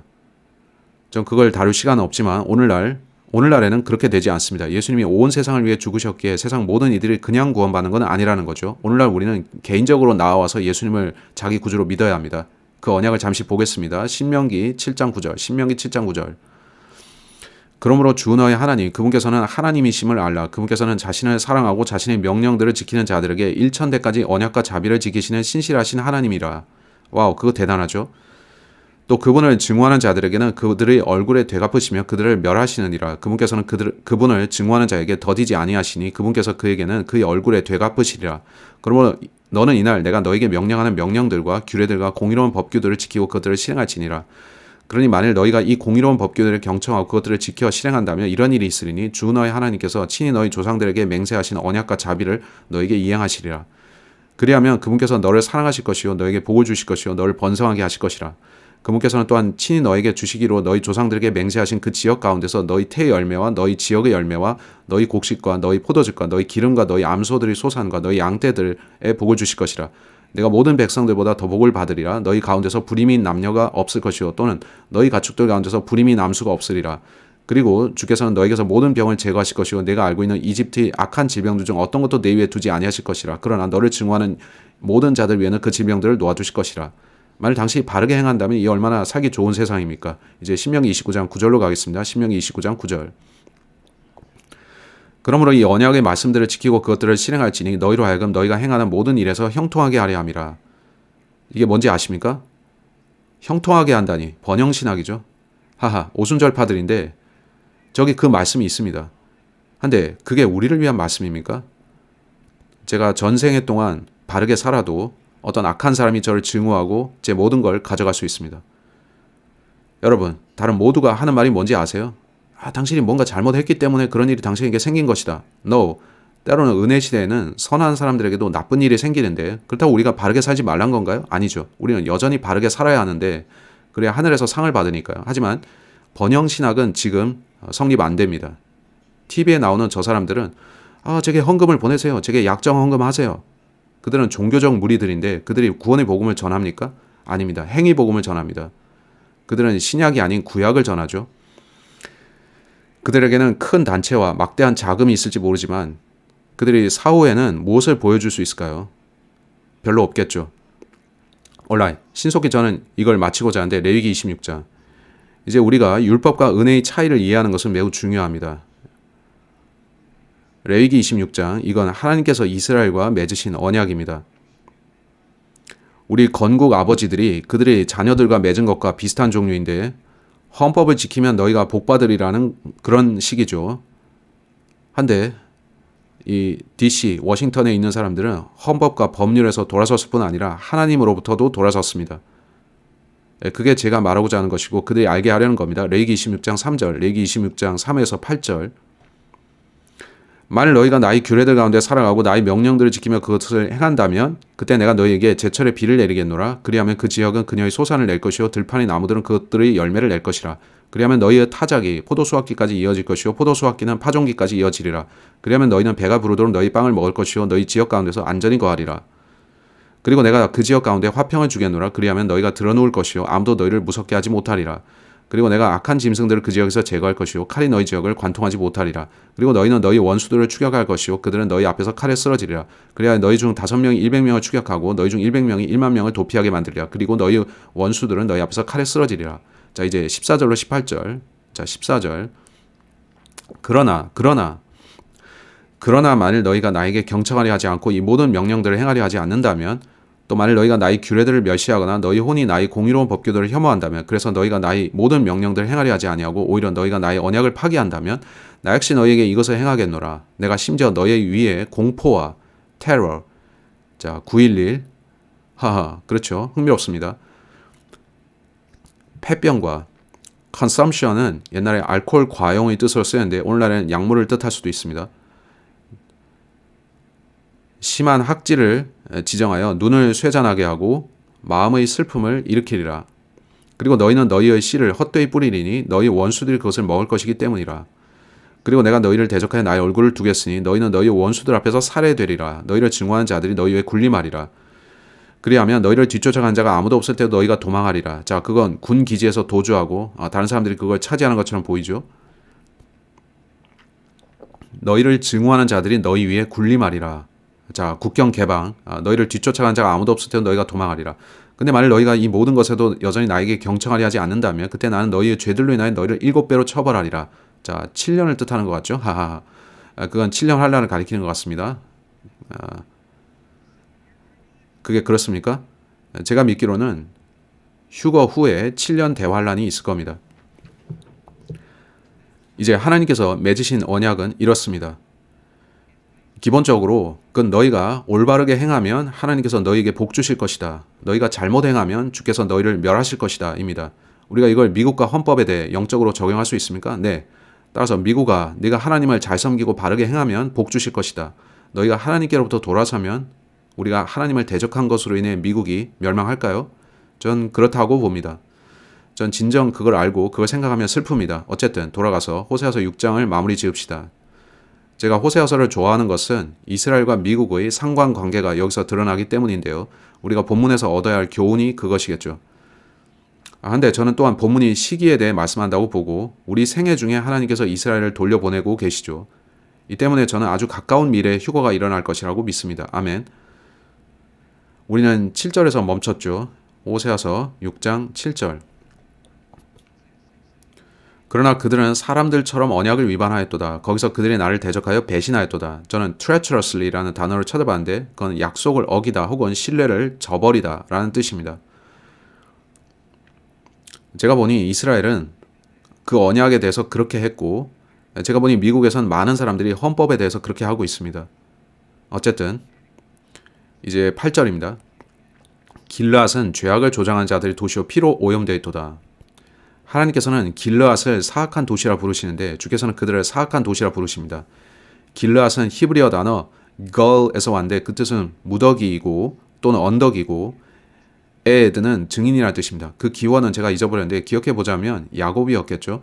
그가 증거물로서 돌 무더기를 쌓았는데 이제 하나님께서 내려다보시면서 그는 그 도시가 매우 사악하고 도처에 피가 흐른다 하셨습니다. 그들이 사람들을 죽였던 것 같죠.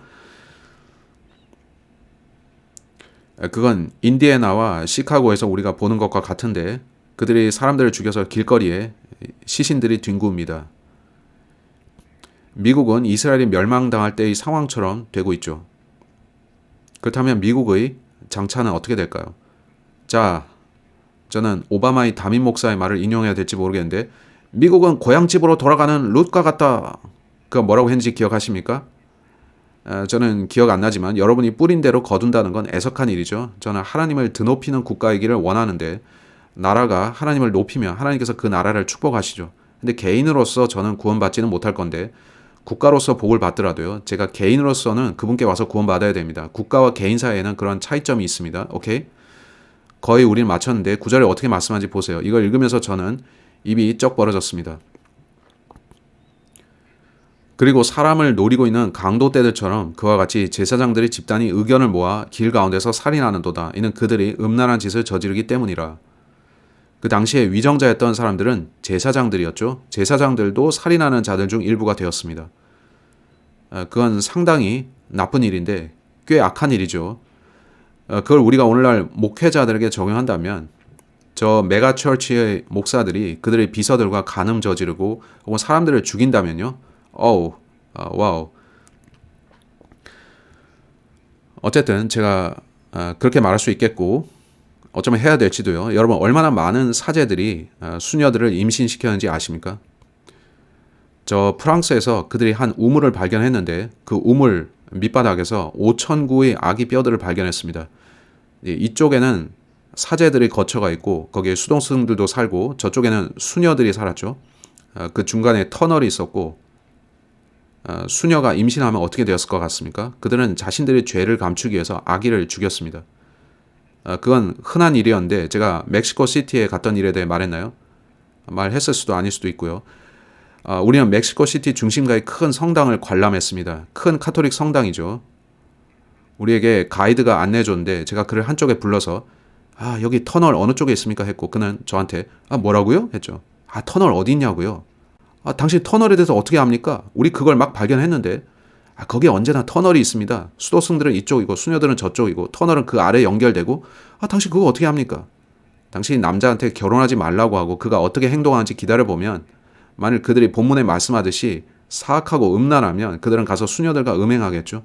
그들은 그렇게 했고 그들이 그걸 은폐하기 위해 어떻게 했냐면 역사적으로 드러나지만 종종 그들은 아기들을 죽였는데 슬픈 일이죠.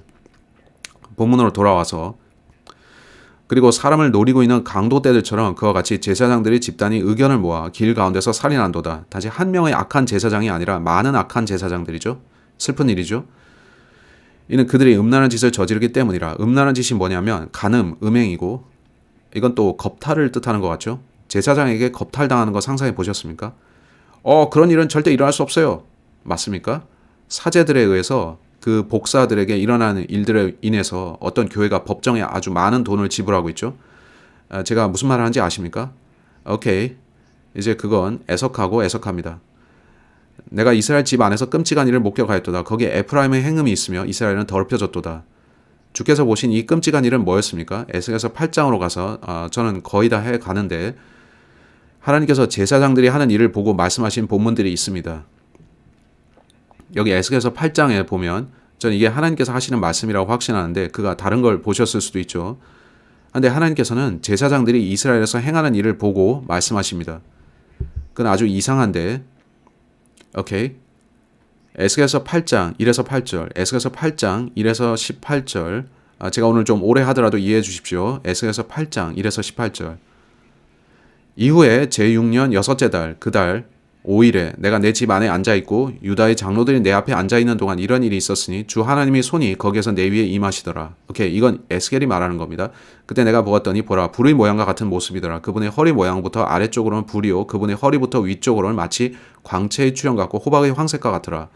그러고 나서 그분께서 손의 형체를 내미시어 나의 머리채로 나를 잡으셨더라. 그러자 그 영께서 나를 들어 땅과 하늘 사이로 올리셨고 하나님의 현시들 안에서 나를 예루살렘으로 데려가시되 북쪽을 향하여 바라보는 안쪽 대문의 문짝으로 데려가셨더라.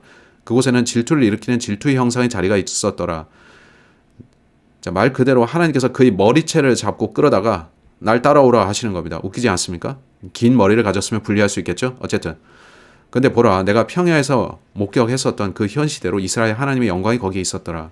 그때 그분께서 나에게 말씀하시기를 사람의 아들아 이제 북쪽으로 향하는 길로 너희 두 눈을 들어 올리라 하셨느니라. 그렇게 하여 내가 북쪽으로 향하는 길로 나의 두 눈을 들어 올렸고 제단의 대문에서 북쪽 방향으로 출입구 안에 있는 이 질투의 형상을 보니라. 질투의 형상이 뭔가요? 전 모르겠고 그분께서 나에게 덧붙여 말씀하시기를 사람의 아들아 너는 그들이 무엇을 행하는지 보고 있느냐? 무려 이스라엘 집이 여기서 저지른 대단히 가증한 것들이니 나로 하여금 나의 성소에서 멀리 떠나게 하려 하는도다. 그러나 너는 또다시 돌아보라. 그리하면 너는 더 대단히 가증한 것들을 보리라 하셨느니라. 지난번에 제가 말했던 것 같은데 그들이 작은 수풀로 가서 그들이 거짓 신들을 섬겼단 말이죠. 이제 그들은 아주 뻔뻔해져서 참 하나님을 원래 섬기는 성소에서 그들이 거짓 신들을 섬깁니다.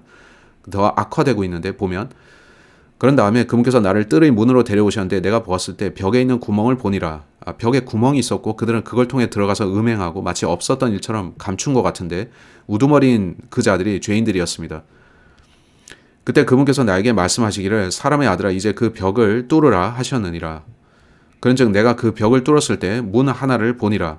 그러자 그분께서 나에게 말씀하시기를 들어가서 그들이 여기서 행하는 사악하고 가증한 것들을 보라 하셨느니라. 그렇게 하여 내가 들어가서 자, 그가 어디 있습니까? 그가 성막 안에 들어간 것 같습니다. 보았더니 각종 모든 형체의 기어다니는 것들과 가증한 짐승들과 이스라엘 집의 모든 우상들이 벽 주위에 그려져 있는 것을 보니라. 자, 이 기어다니는 것들이 뭔지는 모르겠고요. 근데 저는 기어다니는 것들 싫어하고 그것들은 크리피하죠. 그 단어가 나온 크리피란 단어가 나온 유래가 그것이라 추측합니다. 그들은 벽에 그림을 그리고 이쪽엔 정갈, 저쪽엔 바퀴벌레, 저쪽에는 말벌 그랬던 것 같죠. 그런 것들을 누가 섬깁니까? 그런 걸 보면 여러분을 밟아버리고 싶겠죠. 끔찍하니까요. 그리고 거기에는 이스라엘 집의 원로들 중 70인이 그것들 앞에 서 있었고 샤판의 아들 야자니아가 그들의 중심부에 서 있었는데 모두 저마다 자기 손에 자기 향로를 들고 있더라. 그런즉 향의 짙은 자욱함이 올라갔더라. 그때 그분께서 나에게 이같이 말씀하셨느니라. 사람의 아들아 너는 이스라엘 집의 원로들이 어두운 데서 모든 사람마다 자기 형상이 있는 방실들에서 무엇을 행하는지 보았느냐? 이는 그들이 말하기를 주께서 우리를 보지 아니하시는도다. 주께서 땅을 버리셨도다 하기 때문이라. 이제 우리가 여기서 보는 것은 그걸 비밀결사, 시크릿 소사이어티라 부를 수 있는지 모르겠는데 그들은 성전 아래에서 비밀 회합을 갖고 있습니다. 그들은 하나님께서는 내가 한 일을 보지 않으신다 하죠. 그들은 거짓 신들을 섬기고 있고요. 와우. 그분께서 또한 나에게 말씀하시기를 너는 또다시 돌아보라. 그리하면 너는 그들이 행하는 더 엄청난 가증함들을 보리라 하셨느니라. 그때 그분께서 나를 북쪽을 향해 나 있던 주의 집의 대문의 문짝으로 데려가셨더라. 그런데 보라 거기에서 여자들이 탐무즈를 위해 울며 앉아 있더라. 그는 님롯의 아들인데 여기 바빌론식 경배가 나오죠. 바빌론에 어떤 경배가 이루어졌냐면 아주 나쁜 것이죠. 이번 주 마리아가 제게 말해줬는데 그들은 어떤 나쁜 짓을 했습니다. 저는 그걸 다루진 않겠지만 바벨론인들은 정말 나빴습니다. 그때 그분께서 나에게 말씀하시기를 오 사람의 아들아 내가 이것을 보았느냐 너는 또다시 돌아보라 그리하면 너는 이것들보다 더 엄청난 가증함들을 보리라 하셨느니라. 여러분 이 남자의 입장에서 이 모든 걸 봐야 한다고 상상해 보세요. 북부로 갔을 때 우리는 차를 렌트했고 우리는 운전해서 위스콘신의 메디슨으로 갔고 그 주 도를 봤습니다. 거긴 아름다웠는데 그곳의 건물들은 납세자들이 돈을 썼기에 고급졌죠. 근데 이쪽을 쳐다보면 반쯤 벗은 여인의 형상이 보이고 저쪽을 보면 마귀를 상징하는 가고일 형상이 있었습니다. 이쪽으로 돌면 여러분이 주 수도의 모든 정부 관련 시설들을 볼 때 그들은 나무나 그런 것들을 그리지 않고 항상 로마의 신들이나 그런 걸 묘사합니다. 그들은 항상 로마나 다른 이교도와 연결시키는데 그게 뭔가요? 그들이 왜 그런 건물들이 그렇게 했을까요? 그런 지하실에서 뭘 할지 저는 궁금합니다. 어쨌든 그리고 그분께서 나를 주의 지부의 안뜰로 데려가셨는데 보라 주랑과 제단 사이에 있는 주의 성전의 문에 약 25명이 있었는데 그들이 등이 주의 성전을 향하였고 그들의 얼굴은 동쪽을 향하였더라. 그러면서 그들이 동쪽을 향하여 해대고 경배하였더라. 자 이건 태양 숭배인데 또 말하지만 참 하나님의 경배가 아니고 성전에는 세 가지의 거짓 신들을 섬기는 세 개의 교파가 있었던 모양입니다. 그때 그분께서 나에게 이같이 말씀하셨느니라 오 사람의 아들아 너는 이것을 보았느냐? 유다 집이 여기서 범하는 가증한 것들을 스스로 저지르는 것이 그들에게 가벼운 일이냐? 이제 그들은 우상들에게 희생제를 드리고 그런 것만 합니까? No. 그 모든 것은 음행과 연관됩니다. 그들은 성적 음란함도 저지릅니다. 제 생각에 메이슨 같은 비밀결사들이 본문에서처럼 어둠 속에서 그들의 의식들을 행할 때도 그런 걸 하죠. 이는 그들이 그 지역을 폭력으로 채웠고 나에게 분노를 일으키려고 되돌아왔기 때문이라. 그런즉 보라 그들이 가지를 그들의 코에 두었도다. 가지를 그들의 코에 둔다는 건 무슨 뜻인지 제가 모르겠습니다. 그게 뭔지 알고 싶지만 제가 이해하지 못합니다. 그러므로 내가 또한 노여움으로 대하겠노라. 나의 눈이 아끼지 아니할 것이요 또한 나는 동정하지도 아니하겠노라. 그런즉 그들이 나의 두 귀에 대고 큰 목소리로 부르짖을지라도 그럼에도 나는 그들의 말을 듣지 아니하겠노라. 이제 호세아서 6장으로 되돌아와서 저는 거의 마쳤는데 호세아서 6장 누가 나쁜 자인가 하면 9절의 상당히 악한 제사장인 것 같습니다. 제사장이 길에서 살인을 하니까요. 10절 내가 이스라엘 집안에서 끔찍한 일을 목격하였도다. 거기에 에프라임의 행음이 있으며 이스라엘은 더럽혀졌도다. 기억하신다면 혼인은 더럽혀지지 않아야 하는데 보면 거기 성전에서 간음 혹은 음행이 일어났던 겁니다. 오 유다야 또한 내가 나의 백성의 포로들을 다시 돌려보낼 때 그가 너를 위하여 한 수확을 정하여노라. 유다는 하나님께서 모든 지파들 가운데 가장 사랑하신 지파인데 그것은 예수께서 유다 지파를 통해 오실 것이기 때문이었죠. 한데 하나님께서는 그걸 전 분노하셨다라고 표현하겠는데 하나님께서는 이스라엘 자녀들에게 심히 분노하셨고 그건 왜인가 하면 자 우리가 호세아서의 경우에 보면 그들은 음행자들이었기 때문입니다. 한데 더 나쁜 점은 제사장들이 거짓말하고 기만하고 백성들에게서 훔쳤다는 것이며 더 나쁜 점은 성전 안에서 제사장들이 거짓 신들을 섬기고 간음했다는 겁니다. 여러분 생각에 지금 미국도 비슷합니까? 소위 목사들 중에 얼마나 많은 이들이 메이슨입니까? 얼마나 많은 목사들이 구원받지 않은 채 단지 직업으로서 일하고 있습니까? 그들은 예배 후에 음행하고 그럴 텐데 혹은 술집에 가거나 하겠죠. 그건 슬프고 애석한 일입니다. 이것이 호세아서 6장의 내용이고 저는 이 말과 함께 마치겠습니다. 자 그러면 휴거가 언제일까요? 하하 오케이 저는 모르겠습니다.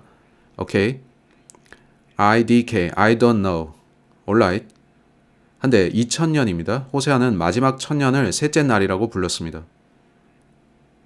자 이제 이걸 보시고 우리가 2033년에서 7년을 빼면 어떻게 되죠? 2026년이죠. 이제 우리 달력은 몇 년의 오차가 있습니다. 많은 사람들은 그게 4년이라고 생각하고요. 저는 그게 최소 2년이라 생각하고 저는 올해인 2024년을 봅니다. 어쩌면 만일 달력이 그렇게 많이 틀리지 않았다면 2026년은 얼마나 멀리 있습니까? 우리는 2024년의 끝에 와 있고 그렇게 멀지 않습니다.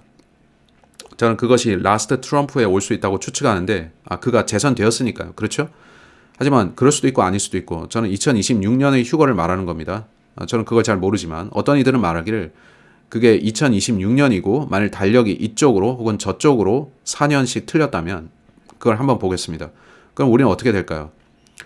자, 이쪽으로는 2022년이 되고 저쪽으로는 2037년 아니 2030년이죠. 그럴지라도 지금으로부터는 그리 멀지 않습니다. 따라서 우리 생애 중에 향후 6년 안의 어느 때에 휴거가 있게 될 겁니다. 저는 이쪽 방향으로 혹은 저쪽 방향으로 오차가 있을 수 있다고 보고 올해가 아니라면 우리에게 1, 2년 정도가 남아있다고 봅니다. 올해는 너무 완벽한 타이밍이었는데 주님이 왜 아직 안 오셨는지 모르겠고요. 주님 절호의 찬스였는데요. 주께서는 그들이 기다리라고 하시죠. 제게 어떤 이가 전화해서 책을 보냈는데 호주에서 보낸 거고 그들이 말하기를 자 모든 이들이 여기에 1947, 48년을 말하는데 이제 왜 우리가 47년을 언급하냐면 그들이 유대인들이 귀환을 시작한 해이기 때문이죠. 1948년이 되어서 그들은 국가 수립을 선포했고 49년에 그들은 실제 정부를 수립했습니다. 오케이, 저는 이스라엘을 말하는 건데요. 근데 47년은 그들이 본토 귀환을 시작한 해였습니다. 오케이, 이해하셨죠? 이제 이 사람들이 제게 이걸 보내줬고 그들이 말하기를 자 많은 이들이 47년에다가 70년을 더하는데 그건 그 세대가 지나가지 않으리라는 것 때문이다. 그러면 어느 연도가 되냐면 2017년입니다. 이제 여러분은 우리가 왜 2017년에 휴거를 기대했는지 아시겠죠? 그 사람들이 말하기를 No. 당신은 실수한 거다. 그들이 예루살렘을 온전히 회복한 것은 1967년이다. 여러분 1967년에 있었던 전쟁 기억하시죠? 저는 6.1 전쟁과 욤키퍼 전쟁이 항상 헷갈립니다. 그 두 전쟁 중 하나였습니다. 어쨌든 그들은 이때 동예루살렘을 되찾았고 그들이 말하기를 그 연도에 70년을 더하라고 합니다. 저는 그러기 싫습니다. 올해 휴거를 기다리긴 싫은데 주님 지금 오십시오. 근데 그렇게 해서 당신이 67년에 70년을 더하면 2037년이 됩니다. 대환란의 7년을 빼면 2030년이 됩니다. 전 휴거 때까지 또 다른 6년을 기다리고 싶지는 않습니다만 여러분 어떻습니까? 너무 길죠. 만일 달력이 4년 빗나갔다면 뭡니까? 2026년이고요. 이제 저는 모르고 저는 올해이기를 바라지만 제가 아는 것은 그 날은 가깝다는 겁니다. 저는 호세아서의 이번 장이 우리한테 시기를 알려준다고 보고 지금에서부터 2026년까지 휴거를 기대할 수 있을 거라고 봅니다. 그러나 하나님께서 이스라엘을 다시 다루셔야 하고 그 전에 교회를 불러 올리셔야 하기 때문입니다. 그건 우리가 교회가 신비이기 때문이죠. 이제 여러분들은 어떻게 생각하십니까? 질의응답 시간입니다. 아무 얘기든 있으십니까? 제 생각에 우리는 그 날에 아주 가까이 온 것 같죠? 네. 제 생각에 우리는 아주 가까이 온 것 같은데 그가 오시기 전에 대배교가 있을 것이라고 하는데요. 자, 우린 보고 있습니다. 설교자들이 피 없는 복음을 전하고요. 아멘. 지금 일어나는 일들은 성경에 나와 있습니다. 자, 성경은 떨어져 나감이 있을 것이라고 말씀합니다. 바로 지금 떨어져 나간 일이 우리가 말하듯 일어나고 있습니다. 예, 바로 지금요. 따라서 곧 휴거가 있겠죠. 금주에 저는 보혈에 대한 믿음을 설교했는데요. 제가 보니까 두세 사람이 이메일을 보냈고 거기 보니까 그걸 설교하던 목사들이 이제 안 하고 있다더군요. 그들은 그걸 설교하는 당신을 공격합니다. 근데 제가 구원받았을 때 그것은 제가 들었던 전부의 메시지입니다. 근데 지금은 그런 걸 잘 듣지 못하는데 그들은 우리를 구원한 것에서 돌아서고 있습니다. 네, 자매님 말씀하세요. 제가 보니까 하나님께서 예레미야 예언자를 통해 말씀하셨는데요. 그들에게 선포된 모든 것들을 통해서 아시지만 그들이 회개하지 않았고 결국 바벨론 사람들이 쳐들어왔죠. 지금도 거의 같은 상황이라고 보는데 하나님께서는 당신에게 구원받으라고 강력히 권면하고 계시고 대환란은 곧 다가올 거라는 얘기죠. 사람들이 왜 이런 사실에 대해 관심이 없는지 저는 잘 모르겠지만 지금 일어나는 일들입니다. 아주 완벽히 말씀하셨습니다. 저 때 회개하거나 아니면 바벨론들이 쳐들어와서 너희를 잡아갈 것이다. 자, 이쪽에서는 누가 이곳 사람들을 잡으러 올까요? 우리는 요한계시록에서 보지만 신비 바벨론이 나오는데 그들이 이쪽 우리 사람들을 잡으러 오겠죠. 앞으로 오게 될 악한 집단이 신비 바벨론이고 그들이 짐승의 표나 그 외 모든 걸 갖고 올 겁니다. 성경은 역사를 아시는 하나님께서 역사를 우리에게 미리 알려주시는 책인데 주께서는 이 책에서 우리에게 반복과 모형이란 걸 주십니다. 저 때 이런 일이 있었고 그게 모형이 되어서 비슷한 일이 또 반복될 것이다 하는 거죠. 사람들이 말하기를 인류가 역사에서 배울 수 있는 유일한 사실은 그들이 역사에서 아무것도 배우지 못한다는 것이다 라고 말하죠. 당신은 저 때 사람들에게 있었던 일을 살펴보고 나는 그렇게 되고 싶지 않아. 나는 저런 식으로 행동하지 않겠어. 해야 됩니다. 하지만 그렇지 않죠. 지금 사람들이 행하고 있는 모든 일은 과거에 있었던 겁니다. 예언이 과거에 완전히 성취되지는 않았지만 앞으로 그들은 끝까지 성취할 겁니다. 자, 이제 이 메시지가 은혜였으면 하고, 자, 이번 장을 다룰 생각에 저는 흥분됐었는데 여기에 언제인가에 대한 메시지가 나오기 때문이죠. 저는 그 모든 게 서로 어떻게 연결되는지 보면서 흥분됐습니다. 이제 여러분 어떻게 생각합니까? 질문 있습니까? 누군가가 휴거에 대해 질문합니다. 이것에 대해 답변을 하실 겁니까? 자, 어떤 질문이죠? 그들은 2020년 혹은 2033년이 대희년이라고 묻습니다. 저는 2033년이 대희년인지 모르겠는데 2033년이 2000년을 채우는 해일 수는 있습니다. 우리 달력이 정확하다면 이런 식으로 말해야 하는데, 만일 우리 달력이 맞다면 우리 달력이 정확한지 알지 못하고, 그래서 저는 오차 범위를 감안합니다. 저는 2033년 이후에 휴가가 있을 수 있냐고 물었는데 그것은 2000년 안에 있어야 되고, 근데 당신은 거기서 또 7년을 빼야 합니다. 그렇지 않으면 온전한 1000년이 남지 않죠. 따라서 그 해에서 7년을 빼야 합니다. 밀레니엄이 아니라 거기서 빼야 한다는 겁니다. 따라서 그걸 빼면 2026년이 되고, 우리 달력이 정확하다면 이때가 될 겁니다. 우리가 2026년이 지났는데도 여기 있지 않을 것 같은데 우리는 휴거되었어야 할 겁니다. 2026년이 지나갔는데도 우리가 휴거되지 않았다면 달력이 틀린 거겠죠. 몇 년도 오차가 있겠고요. 최대 4년의 오차라면 2030년이겠죠. 저는 2030년 이후에도 우리가 여기 있지는 않을 것 같습니다. 왜냐면 유엔에서 아젠다 2030이라는 걸 내놨기 때문인데, 마귀는 자신의 때를 알고 있고, 마귀는 오케이, 이게 나의 계획인데 나의 사람들아 이걸 보거라 한 거죠. 마귀가 휴거의 날도 알고 있을까요? 저는 모르겠고요.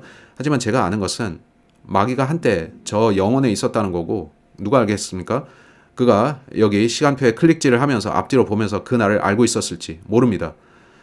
그 모든 건 하나님 말씀대로 일어날 거고, 주께서는 우리에게 단서들을 주셨습니다. 2000년의 기간은 즉 단서입니다. 따라서 저는 우리가 예수 그리스도의 공중 재림에 매우 가까이 와 있다고 믿는데, 갑작스럽게 어느 날 수백만 명 이상이 사라질 겁니다. 그 수백만 명 이상이요. 그렇게 많다면 전 그렇게 많기를 바라는데, 실제 얼마나 많은 사람들이 휴거될지 전 모르겠습니다. 이걸 바라보는 몇 가지 관점이 있는데, 홍수 이전 노아 당시의 인구가 어땠습니까?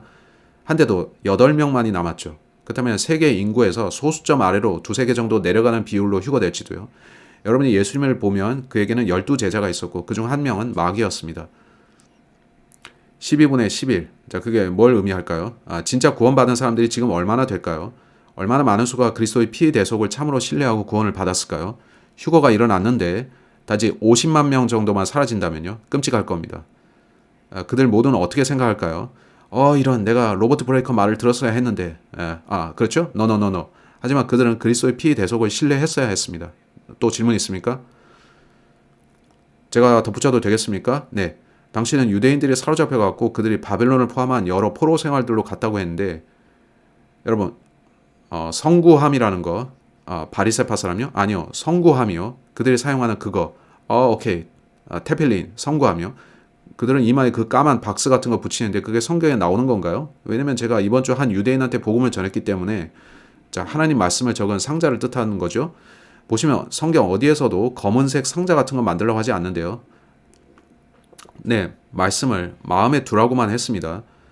그래서 제가 그 검은 박스가 어디서 온 건지 한번 연구해 보니까 그게 사실 바알 숭배에서 온 건데, 와우, 블랙 큐브 말입니다. 토성에게 바쳐지는 거 말이죠. 메카에 블랙 큐브가 있는 것도 그것 때문인데, 그들이 토성 숭배자들이라서 그렇죠. 와우, 그 흥미롭습니다. 그게 사실인지 아닌지 전 모르겠지만요. 자, 이제 모세는 BC 1400, 1500년대에 살았고, 호세아는 제가 정확히 기억한다면 BC 700년이고, 정확한 건 제가 잊어버렸지만 추정치로 말씀드리는 겁니다.